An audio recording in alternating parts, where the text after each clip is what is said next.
Indian economy 1950 to 1990।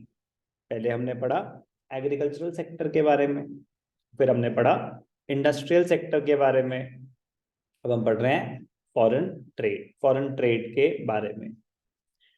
अच्छे से करना है तो हमेशा क्या करना चाहिए, जैसे जब ये खत्म हो जाए तो फिर से रिकैप करना चाहिए, आपको रिवाइज करना चाहिए कि on the eve of independence agricultural sector में क्या था, इंडस्ट्रियल सेक्टर में क्या था और ट्रेड में क्या था।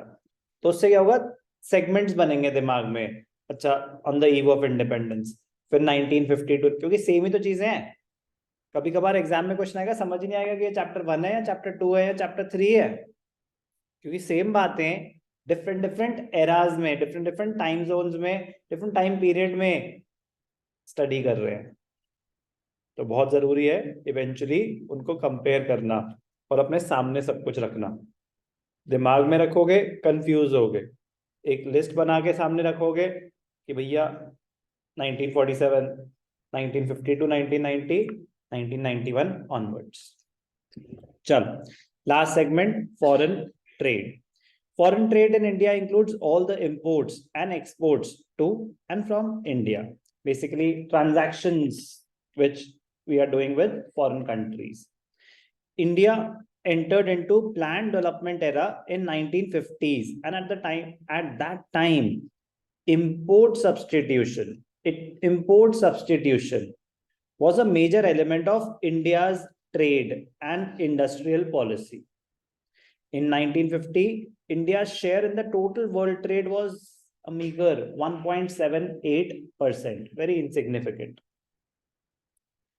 Import substitution, self reliance, 5 year goal, 5 year plan, मतलब अपने जो 5 year plans थे उनका एक गोल था सेल्फ रिलायंस।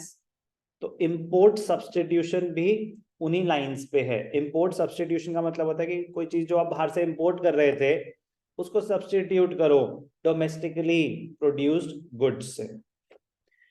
तो ये सबसे इंपॉर्टेंट एस्पेक्ट था फॉरेन ट्रेड पॉलिसी का, आत्मनिर्भर Bharat.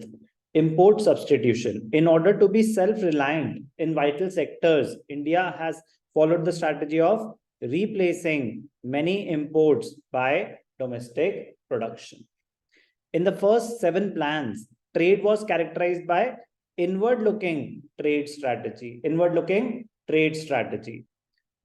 Inward-looking trade strategy. Inward-looking trade strategy का मतलब होता है focus on domestic production.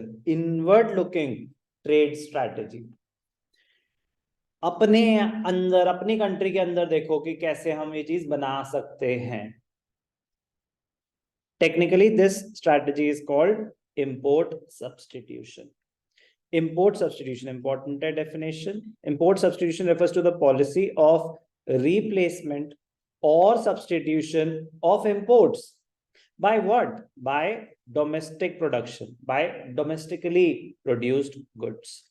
For example, instead of importing vehicles made in foreign country, domestic industries would be encouraged to produce them in India itself. The basic aim of the policy was to protect domestic industries, क्योंकि जो domestic industries थी, lack of capital investment, outdated technology, इन सब चीजों की वजह से वो foreign producers के साथ compete नहीं कर पा रहे थे, foreign प्रोड्यूसर्स के साथ, foreign इंडस्ट्रीज के साथ compete नहीं कर पा रहे थे as far as the quality और the pricing is concerned. तो उन्होंने कहा कि देखो, अगर आप चाहते हो कि इंडियन इंडस्ट्री ग्रो करे तो आपको डोमेस्टिक प्रोड्यूसर्स को प्रोटेक्ट करना पड़ेगा, आपको डोमेस्टिक प्रोड्यूसर्स को प्रोटेक्ट करना पड़ेगा फ्रॉम फॉरेन कंपटीशन। तो कैसे करें? कह रहे हैं आप कुछ निकालो पॉलिसीज कि लोग इंडियन डोमेस्टिक, जो इंडिया में गुड्स प्रोड्यूसर है वही परचेज करें, बाहर से इंपोर्ट्स ना हो। कह रहे हम कैसे रोके लोगों को? कह रहे ऐसा करो, इंपोर्ट ड्यूटीज बढ़ा दो, टैक्सेस बढ़ा दो, डिस्करेज करो लोगों को इंपोर्टेड सामान खरीदने से, तभी डोमेस्टिक प्रोड्यूसर्स सरवाइव कर पाएंगे, तभी डोमेस्टिक इंडस्ट्रीज ग्रो कर पाएंगी। The basic aim of the policy was to protect the domestic industries from foreign competition. The policy of import substitution can serve 2 definite objectives. Number 1, saving of precious foreign exchange. When you import goods from foreign countries, you have to make payment in foreign currencies. You have to make payment in foreign. अगर मैं US से सामान import कर रहा हूँ तो मुझे dollar में पेमेंट करनी पड़ेगी, तो जिसके लिए मुझे डॉलर्स चाहिए, फॉरेन करेंसी में जितनी ज्यादा खरीदूंगा उतनी ज्यादा फॉरेन करेंसी के रेट बढ़ते जाएंगे।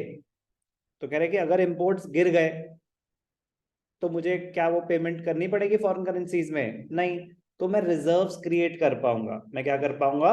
रिजर्व्स क्रिएट कर पाऊंगा फॉरेन एक्सचेंज के। अगर मेरे इंपोर्ट्स गिरे तो demand for foreign exchange will fall. तो फिर आप रिजर्व्स, अभी होता है ना कि इंडिया के रिजर्व्स अभी हैं around $610 billion. Foreign exchange reserves हैं $610 बिलियन। पीछे गिर गए थे, तो जैसे जैसे इंपोर्ट्स बढ़ेंगे आपके रिजर्व्स गिरते जाएंगे। तो अगर इनफ्लोज ज्यादा हैं फॉरेन एक्सचेंज के और आउटफ्लोज कम है तो रिजर्व्स बढ़ते हैं। अगर आउटफ्लोज ज्यादा हैं और इनफ्लोज कम है तो रिजर्व्स गिरते हैं।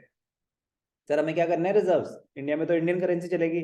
नो, आपकी करेंसी को स्ट्रॉन्ग करते हैं। जितने आपके पास स्ट्रॉन्ग रिजर्व्स होंगे फॉरेन करेंसी के, तो आपकी करेंसी उतनी स्ट्रॉन्ग रहेगी। सर कैसे?